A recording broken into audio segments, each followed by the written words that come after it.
Hey guys, you are in DR Info.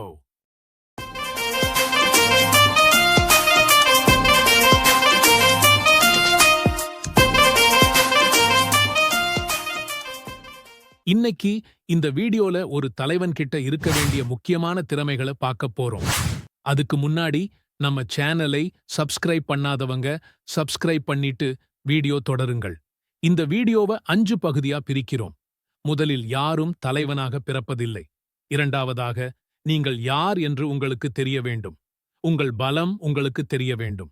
உங்கள் குழு எது என்று உங்களுக்கு தெரிய வேண்டும். இவையே ஒரு தலைவனுக்கான முக்கியமான திறமைகளாகும். இவற்றை விரிவாக இந்த வீடியோவில் காணலாம். முதலில் நீங்கள் ஒன்றை புரிந்து கொள்ளுங்கள். யாரும் பிறக்கும்போதே தலைவனாக பிறப்பதில்லை. நீங்கள் ஒரு தலைவனாயிருந்தால் உங்கள் குழுவில் உள்ள நண்பர்களிடம் அன்பும் அக்கறையும் பெருக வேண்டும்.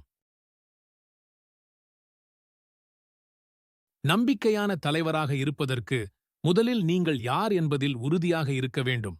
அப்போதுதான் ஒரு அணியை வழிநடத்தும் நம்பிக்கையை பெற முடியும். உங்கள் பலம் என்ன என்பதை அறிந்து கொள்ளுங்கள். ஒரு நல்ல தலைவர் எல்லாவற்றிலும் சிறந்தவராக இருக்க வேண்டிய அவசியமில்லை. நீங்கள் ஒரு நல்ல பேச்சாளராக இருக்கலாம், ஆனால் ஒரு நல்ல அமைப்பாளராக இல்லாமல் இருக்கலாம், அல்லது மற்றவர்களை ஊக்குவிப்பதில் நீங்கள் சிறந்தவராக இருக்கலாம். நீங்கள் யார் என்பதை தெரிந்து கொள்வது மட்டும் போதாது, உங்கள் குழு உறுப்பினர்கள் ஒவ்வொருவரையும் கொஞ்சம் நன்றாக தெரிந்து கொள்ள வேண்டும்.